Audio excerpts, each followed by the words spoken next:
নমস্কার, জয় শ্রী গণেশ। স্বাগতম আপনাদের প্রত্যেককে আজকের অনুষ্ঠানে। আজকে মূলত আমরা যে রাশিটিকে নিয়ে আলোচনা করব, রাশিটি বৃষ। বৃষ রাশির জাতক জাতিকাদের সাপেক্ষে মঙ্গলের যে সঞ্চার আমরা পেতে চলেছি আগামী 11ই মে 2026।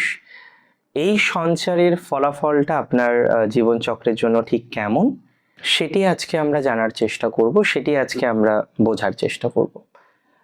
তো প্রথমে আপনাদের জানিয়ে রাখি, বর্তমান সময়ে বৃষ রাশির দ্বাদশপতি তিনি একাদশে, বা দ্বাদশপতি দ্বাদশে আসবেন। এখন দ্বাদশপতি দ্বাদশে আসবে মানেই কি সেটা নেগেটিভ? না, এটা একটা ভুল ধারণা। দ্বাদশপতি দ্বাদশে আসবে মানেই সেটা যে নেগেটিভ, এটার কোনো রকম অস্তিত্ব নেই বা এটার কোনো রকম ব্যাখ্যা নেই। আমি কোথাও যেন মনে করি এই ট্রানজিট আপনার জন্য একটা নতুন স্টার্টিংকে রিপ্রেজেন্ট করে। মঙ্গলের সঞ্চারের প্রভাবে আপনার ব্যয় হয়তো বাড়বে, কিছু কিছু ক্ষেত্রে ব্যয় বাড়বে, কিছু কিছু ক্ষেত্রে নতুন ধরনের বা নতুন কিছু ইনভেস্টমেন্ট করার একটা প্রবণতা আমরা জীবনচক্রে দেখতে পাবো, এটা নিয়ে আমার কোনো ডাউট নেই। ইনভেস্টমেন্ট আমরা দেখতে পাবো, নতুন ধরনের কিছু ইনভেস্টমেন্ট আমরা দেখতে পাবো, কিন্তু আয় কিন্তু আপনার ঠিকঠাকই থাকছে। সো আয় ঠিক থাকছে যখন, ব্যয় নিয়ে অতিরিক্ত দুশ্চিন্তা আমার ব্যক্তিগতভাবে মনে হয় না করাই ভালো। আপনার আয় ঠিকঠাক থাকবে, আয় নিয়ন্ত্রণে থাকবে, আয় নিয়ে অতিরিক্ত চিন্তা করার কোনো রকম দরকার নেই। আয় যেহেতু ঠিকঠাক থাকছে, বাকি অনেক কিছুই সুস্থভাবে স্বাভাবিকভাবে আপনি কিন্তু নিয়ন্ত্রণ করতে পারবেন। That's for very very very very very sure. আয় আপনার ঠিকঠাক থাকবে, একদম 100% দিলাম আয় ঠিকঠাক আছে। এবং কিছু কিছু ইনভেস্টমেন্ট, বিনিয়োগ বলতে আমরা যেটা বুঝি, সেই বিনিয়োগ বৃদ্ধির মতো সম্ভাবনা দেখতে পাচ্ছি। মাথায় রাখবেন, বৃষ রাশির বিনিয়োগ বা ইনভেস্টমেন্ট বাড়বে। বিভিন্ন ক্ষেত্রে বিভিন্ন বিষয়ে আপনি ইনভেস্টমেন্ট করতে আগ্রহী হবেন। যে আগ্রহটা এই মুহূর্তে আপনার হয়তো অতটা নেই যে ইনভেস্টমেন্ট করতে হবে, বিনিয়োগ করতে হবে, বিনিয়োগ থেকেও রিটার্ন পাওয়া যায়, এই মেন্টালিটি হয়তো অনেকে তৈরি করতে পারছেন না।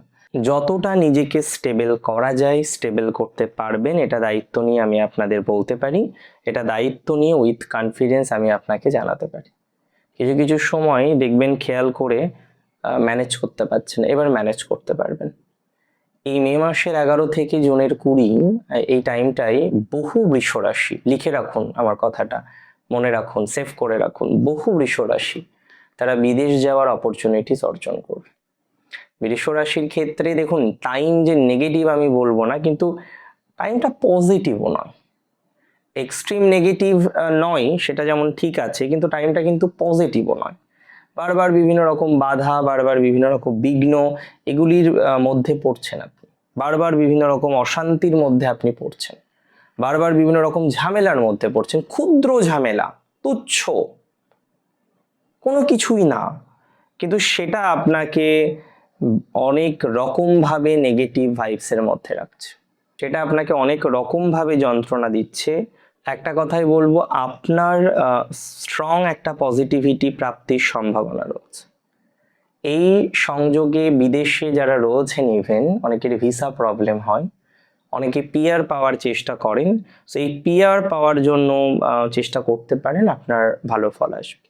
পিআর পাওয়ার যাদের চেষ্টা রয়েছে, পিআর পাওয়ার যারা প্রচেষ্টা করছেন, তারা নিশ্চিতভাবে জেনে রাখুন সুস্থ স্বাভাবিক সুন্দর একটা ফলাফল পাবেন, এবং পাওয়ার প্রবাবিলিটিটাই বেশি। এখানে পার্মানেন্ট রেসিডেন্টশিপ বা গ্রিন কার্ড, বিভিন্ন রকমের বিষয় থাকে, এক এক দেশের এক এক রুলস, এক এক রেগুলেশনস। সো এটা মনে করা যায় যে আপনারা স্টেবিলিটি পাবেন, স্টেবিলিটি ইন লাইফ, এটা আপনার আছে। স্টেবিলিটি ইন লাইফ এটা লক্ষ্য করা যায়, এটা লক্ষ্য করছি নিশ্চিতভাবে। এবং আমি এটাও বিশ্বাস করছি, আপনারা যারা এখনো পর্যন্ত কনফিউজড, এটা ভেবে যে দেশে থাকবো না বিদেশে থাকবো, বা জন্মস্থানে থাকবো না জন্মস্থানের থেকে দূরে যাব, এখানে আপনি যদি অপরচুনিটিস পেতে থাকেন, দেখুন এই সময় কিন্তু অপরচুনিটিস আসবে, দূর থেকে আসবে, বিদেশ থেকে আসবে, বিভূমি থেকে আসবে। আমার মনে হয় এই বিদেশ বা দূরের যে বিষয়বস্তুগুলো আছে, সেটিকে সিলেক্ট করার চেষ্টা করা যেতে পারে, সেটিকে সিলেক্ট করার একটা চিন্তা ভাবনা করা যেতে পারে, সেটিকে সিলেক্ট করে পথ চলার একটা চেষ্টা আপনি করুন। তাতে আপনি ভালো ফলাফল পাবেন, তাতে আপনি ভালো একটা সুযোগ সুবিধা পাবেন, এটা বিশ্বাস করছি। বিদেশ রিলেটেড বিষয় একটা স্যাটিসফ্যাকশনের জায়গা এক্সপেক্ট করছি, এবং আমি বলবো আপনাকে দূরে যেতে, ভালো হবে আপনার। যেটাতে ভালো হবে সেটাই বলবো, যেটাতে আপনি বেশি স্বাচ্ছন্দ্য বোধ করবেন সেটাই বলবো, যেটাতে আপনার উন্নতিটা বেশি হবে আমি তো সেটাই বলবো। তাহলে দূরের পরিকল্পনা করাটাই আপনার জন্য বেশি উন্নতির সূচক। দূরের পরিকল্পনা করাটাই আপনার জন্য বেশি উন্নতিকে রিপ্রেজেন্ট করে, এটা নিয়ে আমার কিন্তু কোনো রকম ডাউট নেই। এবং তার সাথে সাথে এটুকু বলতে পারি আপনাকে, প্রবলেম শর্ট আউট করার জন্য কিছু পদ্ধতি ফলো করতে হবে। আজকে আপনি বারবার দেখছেন চাকরি করেন, চাকরি চলে যায়, অনেকের ক্ষেত্রে আমি দেখেছি চাকরি পেলো আবার চাকরি চলে গেল, আবার চাকরি পেলো আবার চাকরি চলে গেল। বৃষ রাশির আপনারা যারা আছেন, যাদের এই চাকরি নিয়ে বারবার বিভিন্ন রকম চাপ, সমস্যা, টেনশন সেগুলো আসে, তারা ম্যাসিভ গ্রোথ পাবেন। চাকরির জায়গাটা ইমপ্রুভ করবেই, বা ইমপ্রুভ করার মতো একটা জায়গা বা সংযোগ আপনি লক্ষ্য করতে পারবেন। যারা ব্যবসা করছেন এবং ব্যবসায়িক স্টেবিলিটিটা যাদের অসুবিধার মধ্যে রয়েছে, একটু দূরে চেষ্টা করুন তো। ফরেন কিছু ম্যাটার নিয়ে কাজ করতে পারেন, ট্রান্সপোর্টের কিছু বিষয় নিয়ে শুরু করতে পারেন, ফরেন ম্যাটেরিয়াল নিয়ে কিছু কাজ করুন, ট্রান্সপোর্টেশন নিয়ে কিছু কাজ করুন, এক্সপোর্ট ইম্পোর্টের কিছু ব্যবসা শুরু করতে পারেন, হসপিটাল রিলেটেড কিছু বিষয় শুরু করতে পারেন। দেখুন, আমি বারবার আপনাকে একটা কথাই আমি আপনাকে বলতে পারি, যেহেতু টাইমটা এমন একটা টাইম, এটা কিন্তু বৃষ রাশির আমি বলবো ভালো সময়। অনেকে বলেন দাদা যদি ভালো সময় এই হয় তাহলে খারাপ সময় কি হবে? তো দেখুন, ভালো সময় এটা আপনি মানুন না মানুন, এটা ভালো সময়। এবং হ্যাঁ, এটা আপনি নিজে রিয়েলাইজ করেছেন যে এর থেকেও খারাপ হতে পারতো, সেটা হচ্ছে না।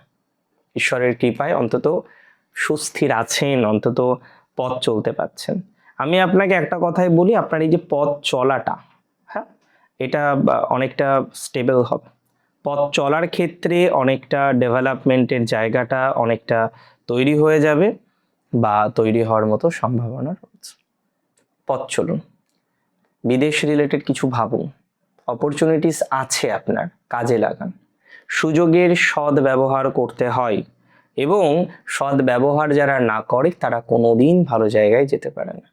আর আপনি আপনার সুযোগের সৎ ব্যবহার কিন্তু করছেন না বা করতে পারছেন না।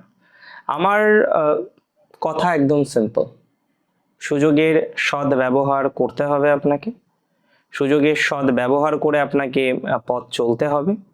তাতে আপনি ম্যাসিভ গ্রোথ পাবেন, তাতে আপনি ম্যাসিভ অপরচুনিটিস পাবেন। এটা আমি দায়িত্ব নিয়ে উইথ কনফিডেন্স আপনাকে বলতে পারি। সুযোগের সদ্ব্যবহার করুন, ভালো ফল আসবে না মানে আসতেই হবে, ভালো ফল আসতে বাধ্য, ভালো ফল আসবেই। সো প্রপারলি একটা পথ চলার চেষ্টা করুন, সুযোগের সদ্ব্যবহার করুন, বিদেশ রিলেটেড বিষয়গুলো নিয়ে ভাবুন।